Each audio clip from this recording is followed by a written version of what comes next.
M&M fraud case अवाम को motorcycle फराहमी के नाम पर अरबों रुपए से महरूम करने वाले नेटवर्क का सरगना नैब के हाथों गिरफ्तार। मुलजिम के बयानात की रोशनी में अरबों रुपए के फ्रॉड का इंकशाफ हुआ है। एहतसाब अदालत की जानिब से नैब तफ्तीशी अफसरान को मुलजिम अहमद सयाल का 10 रोजा जिस्मानी रिमांड दे दिया गया है। M&M फ्रॉड केस के हवाले से आपको बता रहे हैं, अवाम को मोटरसाइकिल फराहमी के नाम पर अरबों रुपए से महरूम वाले नेटवर्क का सरगना नैब के हाथों गिरफ्तार और मुलजिम के बयानात की रोशनी में अरबों रुपए के फ्रॉड का इंकशाफ हुआ है। एहतसाब अदालत की जानिब से नैब तफ्तीशी अफसरान को मुलजिम अहमद सयाल का 10 रोजा जिस्मानी रिमांड दे दिया गया है। इस हवाले से तफसीलात जानेंगे रेहान गुल से। रेहान गुल, आगाह कीजिएगा, ये क्या मामला है?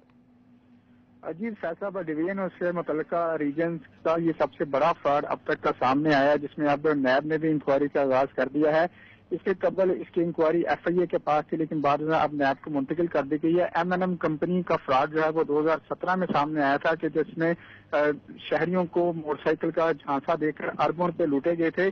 FIA ने जब तहकीकात की थी तो इब्तदाई तौर पर सिर्फ 1 अरब रुपए का स्कैम आया था, लेकिन नैब जराये का ये कहना है कि अब तहकीकात में मजीद पेशरफ्त हुई है और मजमूई तौर पर 10 अरब के करीब फ्रॉड सामने आया, जिसमें इस पूरे रीजन में, जिसमें फैसलाबाद, झंग, तोबा, चिन्योट, साहिवाल और उकाड़ा के शहरी शामिल लाखों की तादाद में मुतासर हुए थे, जिस पर अब नैब ने कार्रवाई करते हुए इनके जो सरगना है जफर इकबाल, इसको गिरफ्तार कर लिया है और इससे मजीद तहकीकात जारी है। एहतसाब अदालत में आज उसे पेश किया गया था, जहाँ से उसका 10 रोजा जिस्मानी रिमांड भी हासिल कर लिया गया है।